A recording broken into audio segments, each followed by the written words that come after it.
Graça e paz, amados de Deus. Estamos aí para mais um vídeo. Estou aqui com a enciclopédia de Russell Norman Champlin. Bíblia, Filosofia e Teologia, aberto aqui no verbete aniquilacionismo. O que ele ensina, o que ele pensa sobre o assunto. Quero mostrar para vocês, ok? E fazendo alguns comentários.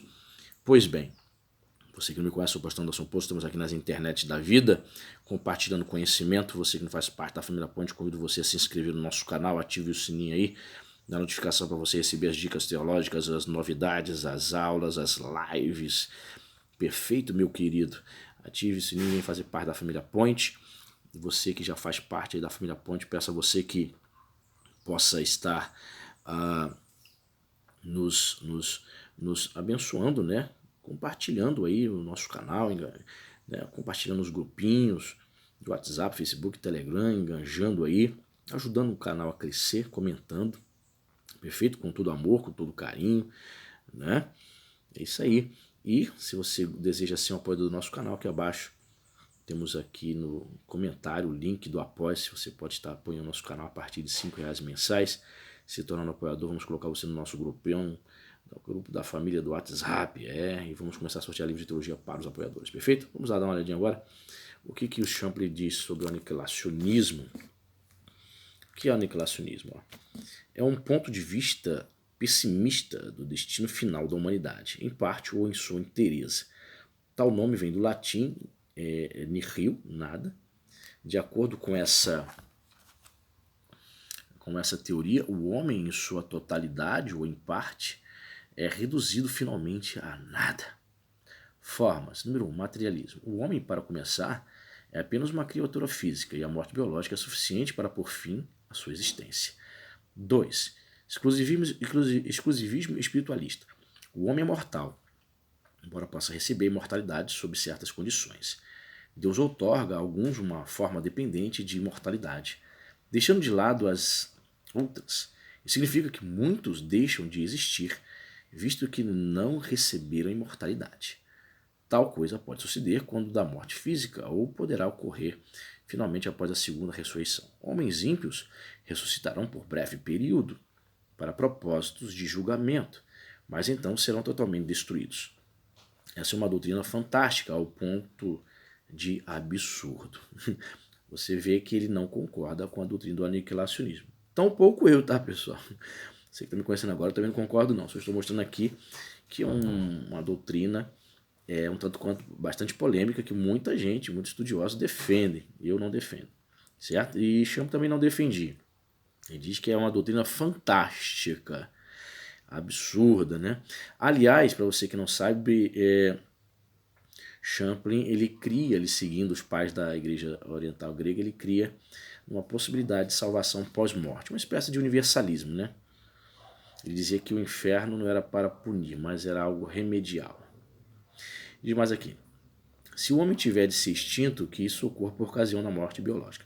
Por que trazer de volta a vida por breve tempo, a fim de aterrorizá-lo, para que lamente por seus pecados, apenas para ser esmigalhado, ato contínuo? Esse ponto de vista dá apoio à ideia da imortalidade condicional. Somente Deus seria imortal e os homens receberiam a imortalidade sob condição. Assim, o condicionalismo é comumente usado como sinônimo prático de aniquilacionismo. Ali manda ver aqui outro artigo, né? Cíclico filosófico. Os históricos supunham que o homem teria uma imortalidade temporária. O Logos, o fogo central, se emanaria. Todas as coisas fariam parte desse centro panteísmo, visto que o Logos de fogo é Deus. As emanações do Logos podem durar por longo tempo, fazendo a criação passar por muitos e prolongados ciclos de existência. Porém, uma vez que o Logos deseja recolher-se em si mesmo, todos os ciclos, o tempo e as coisas deixam de existir e o Logos torna-se tudo em todos. Isso significa que a alma humana deixaria de existir, pelo que teríamos uma forma de aniquilacionismo. O Logos pode, então, desejar expedir outra emanação, reiniciando todo o processo. Mas isso seria uma nova existência, não trazendo de volta à existência as almas antigas. 4.4. Alma temporária. Alguns filósofos têm imaginado que a alma existe e sobrevive à morte física, mas que ela não seria imortal por si mesma. teria um período de existência mais longo que o do corpo, quanto varia de intérprete para intérprete. Mas, uma vez terminando o seu ciclo, a alma também morreria. Consequentemente, temos nisso uma variedade do conceito de aniquilacionismo. Aí ele vai falar aqui, depois você pode ir para o vídeo para ler aqui sobre a questão da absorção, sobre o que pensam algumas religiões, o budista, a anatta, né? Aí eu quero ir propriamente para aqui, ó, argumentos em prol do aniquilacionismo. Número 1. Só Deus é imortal. Aí tem os textos aqui. Esse argumento também pode usualmente ser aplicado em favor da imortalidade derivada. Deus dá o dom da vida a todos, e assim lhes transmite a sua imortalidade. O pai dá sua vida independente ao filho, em sua encarnação como cabeça da raça humana. O filho, por sua vez, compartilha dessa vida com os demais filhos de Deus. O trecho de Efésios 1,10 quase certamente subtende a transmissão desta vida, embora não necessariamente em uma única forma. Em outras palavras, haverá muitos níveis de existência, mas todos participantes da mesma fonte originadora. A imortalidade, ponto 2. A imortalidade é um dom especial e não possessão de todos. Alguns veem isso implícito em trechos bíblicos, como em Romanos 2,7, 1 Coríntios 15, 53, 54, 2 Timóteo 1,10. Mas aqui está em pauta o dom da vida na salvação e não a imortalidade geral. Está em foco um tipo de imortalidade, a saber, a forma de vida obtida em união com Cristo. Isto é, a natureza divina, conforme 2 Pedro 1,4. Nem todos os homens participarão dessa espécie de vida. Os trechos de João 12,32 e Efésios 1,10, 22, 23, certamente subtendem formas de vida que incluem todos os seres humanos ou não, como porções constitutivas da unidade que finalmente se estabelecerá.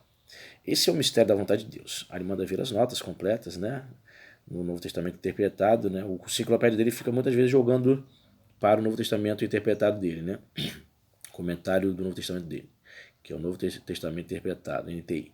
Em Efésios 1,10, Romanos 5,18, por certo subsequente que a missão de Cristo beneficiará a todos, sem que possamos distinguir gradações finais. A glória entre eles, até mesmo os ímpios, continuarão existindo, embora sob castigo. O fato de que serão galardoados segundo as suas obras indica que eles continuarão a existir, ou como poderia haver uma diferença estabelecida em consideração às suas obras? Se todos fossem simplesmente aniquilados, de fato todos seriam finalmente igualados. Isso labora contra o conceito do juízo por gradações. Ponto 3. Afirma-se que certos trechos bíblicos parecem falar em cessação da existência. Romanos 6,23, Tiago 5,20, Apocalipse 20,14, ao usar o termo morte. Mateus 7,13, 10,28, 2 Tessalonicenses 1,9, ao usar o termo destruição. Porém, tais termos podem indicar uma mudança radical no modo de existência, de tal modo que a antiga forma seja virtualmente aniquilada, e não o fim absoluto da existência. Falamos de coisas arruinadas, destruídas quando suas formas são radicalmente alteradas, como um edifício por causa de uma explosão, mas não queremos dizer com isso que o material do edifício deixou de existir. Boa analogia. O que você achou? Achei interessante. Ponto 4. Demonstração do amor de Deus. Como é óbvio, seria a maior demonstração de amor da parte de Deus que se ele simplesmente aniquilasse os perdidos em vez de permitir-lhes ou forçá-los a continuarem para sempre em um tormento consciente. Ademais, tal condição significaria a continuidade do mal e do caos, o que, segundo pensamos, não pode caracterizar a eternidade. Em outras palavras, coisas odiosas continuariam a existir, fora de harmonia com aquilo que esperaríamos que Deus estabelecesse no estado eterno. Não podemos perceber o peso desses argumentos.